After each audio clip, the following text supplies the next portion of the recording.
lovers, jumpa lagi dengan kita one-on-one kelas fotografi.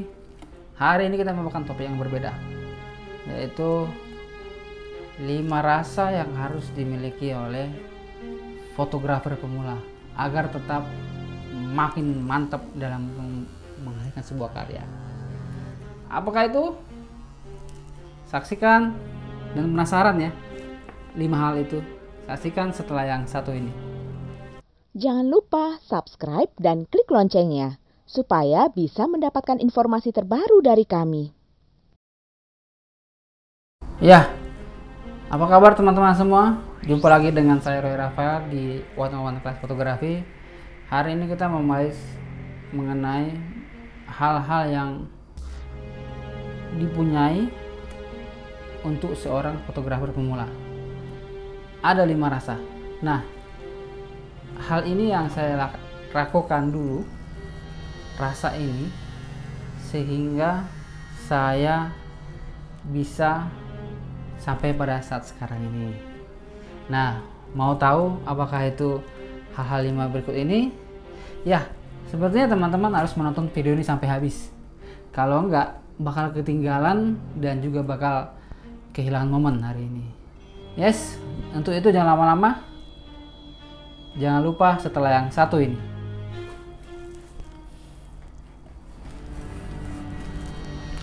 Halo fotolovers, one-on-one fotografi. Hari ini kita membawakan topik yang sangat menarik sekali, khususnya buat fotografer pemula. Untuk menjadi ekspor, awalnya dari pemula dulu. Jadi kita lakukan hal-hal yang sederhana, hal-hal yang memakan gairah kita dalam memotret. Ya, adapun hal-hal itu yang pernah saya alami adalah saya pingin motret tapi nggak ada yang ngajarin. Saya pingin bisa moto tapi nggak punya kamera. Jadi saya tuh banyak pinginnya.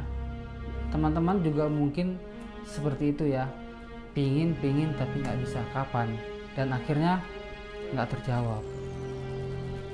Nah, waktu saya belajar memotret, saya tidak mempunyai kamera, tapi saya ingin motret. Mungkin dari teman-teman juga ada seperti itu. Jadi hal yang paling dasar agar kita bisa keinginan kita itu terus ada dalam diri kita, yang pertama kita tertarik dulu deh sama fotografi itu. Lu interest dulu apa yang lu harus cari dalam memotret, itu yang pertama. Lalu ketika saya nggak punya kamera, yang saya lakukan adalah minjem punya teman. Tapi saya belajar namanya basic fotografi, pelan-pelan. Rasa ketertarikan itulah yang membuat saya semakin mendalami dan mengilhami fotografi ya.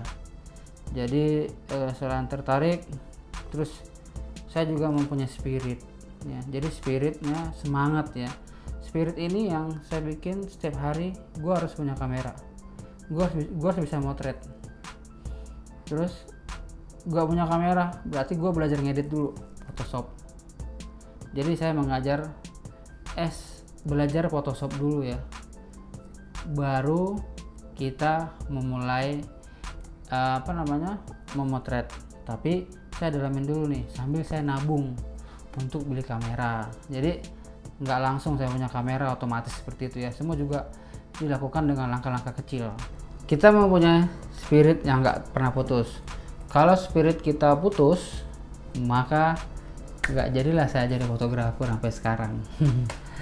Hal ketiga yang saya ingin punyai yaitu rasa ingin tahu. Nah, ketika kita sudah punya kamera, walaupun dengan lensa kit, kita harus ada rasa keingintahuan. Untuk apa? Untuk mendalami fotografi. Bagaimana caranya? Pertama, selain kita belajar dari basic fotografi dari mentor kita, atau teman-teman punya mentor atau belajar dari teman-temannya, teman-teman juga bisa membuat referensi. Referensinya dari mana? Pertama dari internet, dari Google, dari YouTube. Kalau saya referensinya dari luar negeri, misalkan Joe McNally atau David Hobby Terus kemudian saya beli buku juga, selain dari digital, saya juga beli buku untuk saya belajar bagaimana cara-cara memotret ya, buku-buku seperti ini. Jadi saya punya referensi, rasa ingin tahuan itu sangat dalam, jadi saya gali lagi, saya beli buku lagi. Jadi saya memiliki beberapa buku yang referensi yang kita harus punyai. Jadi pelan-pelan kita belajar mengenai dasar-dasar fotografi dan juga sampai expand. Kita beli buku-buku ini yang saya punyai dan saya pelajarin, buat saya semangat menjadi inspirasi saya foto-foto mereka, dan juga saya belajar. Di buku ini banyak sekali diajarkan bagaimana cara memotret dengan baik dan juga cara menggunakan lighting dengan baik. Jadi saya rasa ingin tahu saya itu dalam banget.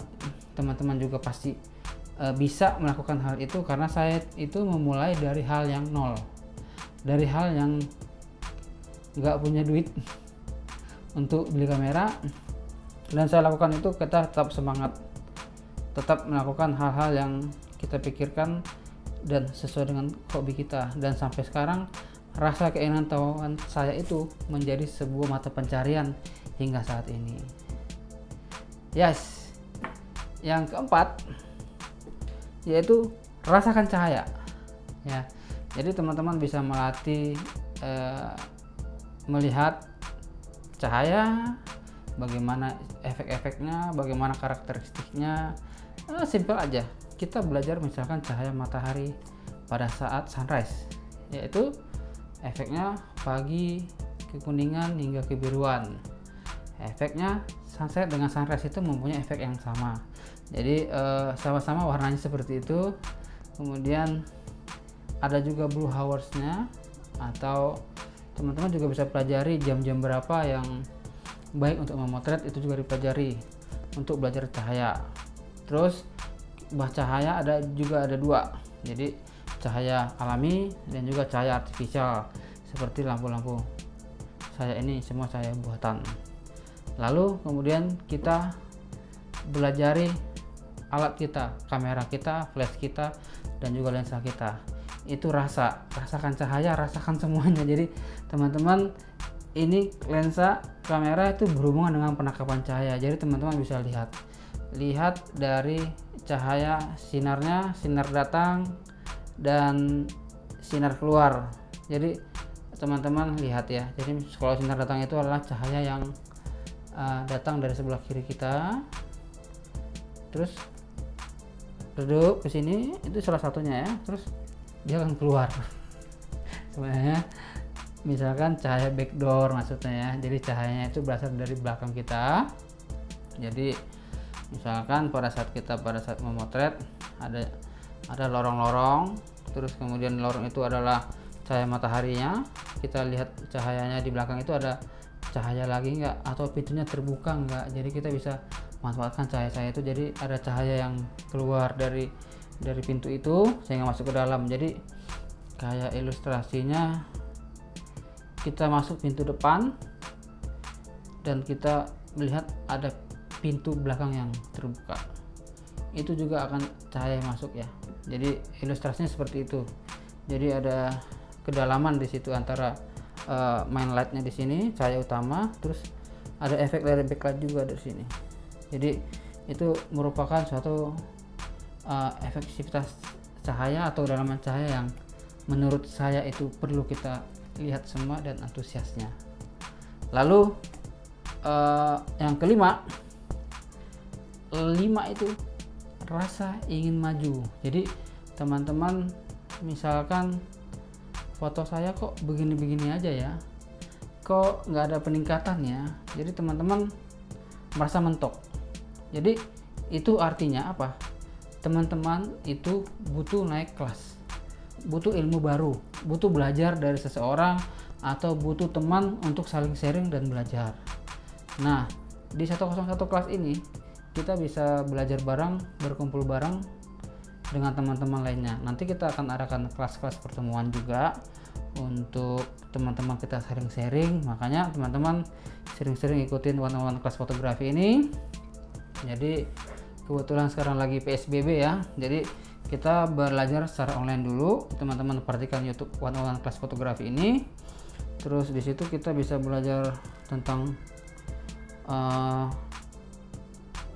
lighting, bisa belajar tentang bagaimana cara motret prewedding. Jadi rasa ingin maju. Jadi ketika kita sudah mentok foto gua begini-begini aja, berarti kita butuh naik kelas, yaitu butuh teman untuk saling sharing. Kemudian kita cari tahu nih bagaimana teknik pemotretan yang belum kita pelajarin. Jadi teman-teman harus belajar terus, intinya belajar. Jadi kalaupun teman-teman nggak suka sama satu genre, misalkan teman-teman nggak suka sama makro fotografi, ya memotret hewan-hewan, serangga-serangga atau benda-benda kecil, tapi nggak ada salahnya teman-teman bisa belajar. Jadi di situ bisa teman-teman bisa mendapatkan sesuatu hal yang baru, ilmu yang baru, dan juga merasakan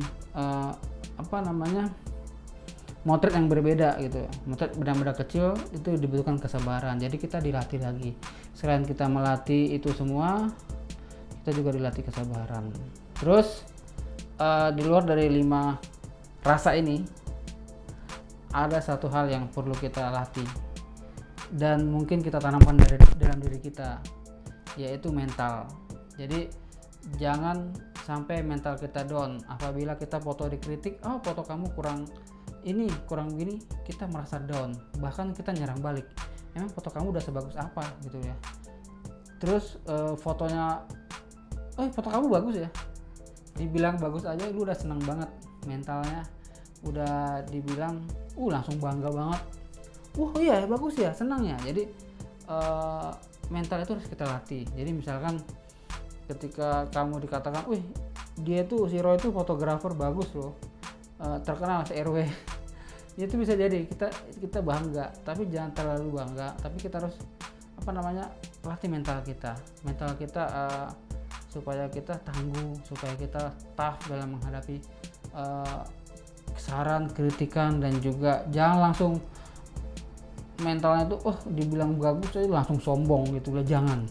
Jadi kita harus tetap wise, tetap waspada, bukan waspada ya, tetap bersabar dan selalu rendah hati, karena tidak ada yang jago dalam fotografi ini. Semua itu adalah hasil karya bersama, hasil inspirasi. Jadi teman-teman belajar terus dalam berfotografi ini. Jangan sampai rasa ingin tahunya, rasa ketertarikannya, rasakan cahayanya, dan spiritnya juga hilang. Terus kemudian rasa ingin majunya berkurang. Itu berarti tanda-tanda teman-teman akan mengalami stop dalam fotografi. Jadi 5 rasa ini adalah, dan 1 ditambah mental, itulah yang saya dapatin selama bagaimana saya menjadi seorang fotografer hingga saya jadi profesional. Jadi jangan salah teman-teman, motret aja terus, tidak ada foto yang salah dan benar. Lakukan itu terus menerus sampai teman-teman mendapatkan suatu karakter foto tersendiri yang teman-teman buat. Dan jangan pernah merasa puas dengan hasil foto yang kita buat dan kita jebret, karena itu sangat berbahaya sekali buat kemajuan kita berkembang. Kembali tadi ke mental, dibilang fotonya udah bagus, bangga banget. Jadi kita tenang aja, santai, biarkan semua berjalan pelan-pelan, step by step. Ya, hal itu yang akan membentuk karakter kita dan jiwa kita menjadi seorang fotografer yang tangguh dan hebat.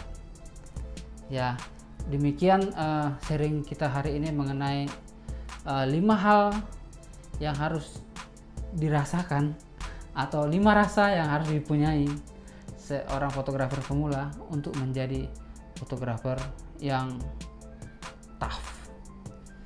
Ya, teman-teman semua, terima kasih sekali sudah mengikuti kelas one-on-one kelas fotografi ini. Semoga sharing ini bermanfaat buat teman-teman semua, dan jika bermanfaat ya silakan share, like, dan komen ke teman-teman berikutnya. Mana tahu bisa bermanfaat juga bagi teman-teman lainnya. Ya, seiring berjalan waktu, apabila teman-teman ada pertanyaan atau dengan ada topik yang akan dibahas di one-on-one kelas fotografi ini, teman-teman bisa komen di bawah atau juga DM ke Instagram kita ada di bawah ini. Dan terima kasih buat teman-teman semua. Salam kami dan sampai jumpa di pelajaran berikutnya di one-on-one kelas fotografi. Salam fotografi untuk kita semua. Bye bye. Terima kasih telah menonton video ini. Sampai ketemu di judul yang berbeda. Tetap di channel 101 Class Fotografi.